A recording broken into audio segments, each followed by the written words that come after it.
Utajiri wa kafara. Leo nimekuletea simulizi nzuri ndani ya kipindi cha The Storywise. Hii ni Monde Media. Usisahau kusubscribe, kuallow notification ili uweze kuwa sambamba kila napotoa simulizi.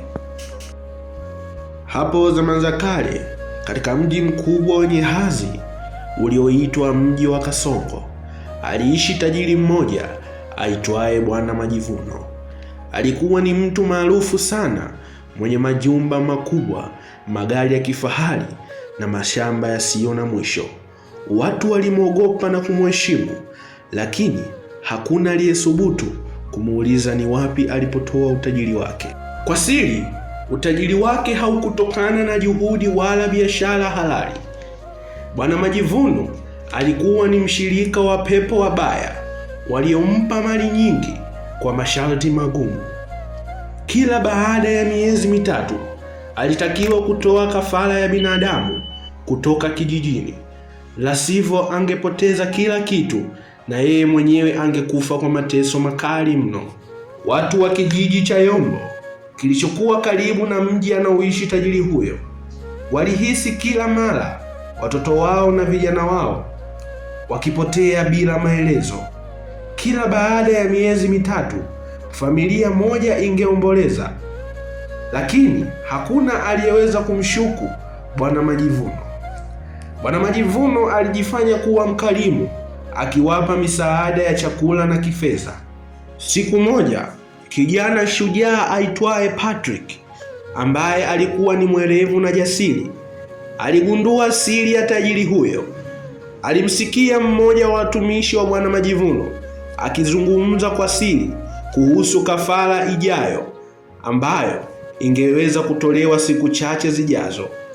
Patrick, baada ya kusikia taarifa hizo, hakuweza kupoteza muda hata kidogo. Alikimbia kuwaeleza wazee wa kijiji kuhusu unyama huo. Wazee wa kijiji walikusanyika na kutafuta mganga wa kijiji, Mzee Chale, ambaye alikuwa na maarifa ya kupambana na nguvu za giza. Kwa ushirikiano wa wanakijiji, waliweza kuteka moja ya jengo la tajiri huyo na kugundua chumba cha siri kilichojaa damu na nyaraka za maagano ya kishetani. Wakati huo, Bwana Majivuno alijua kuwa siri yake imefichuka.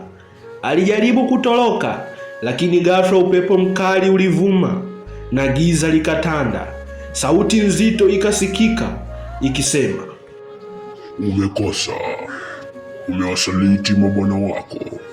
Ni wakati wako wa kulipa deni." Papo hapo tajiri huyo akaanza kupiga mayowe kwa uchungu. Mwili wake ukaanza kusinyaa na kufifia kama majani yaliyokaushwa na jua. Mwisho wake ulikuwa wa kutisha. Alimezwa na giza nene na hakujulikana alikoenda. Baada ya tukio hilo, utajiri wake wote ulipotea kama moshi. Majumba yake yalianguka na mashamba yake yakakauka. Wanakijiji walirudi kwenye maisha yao ya kawaida na yenye amani.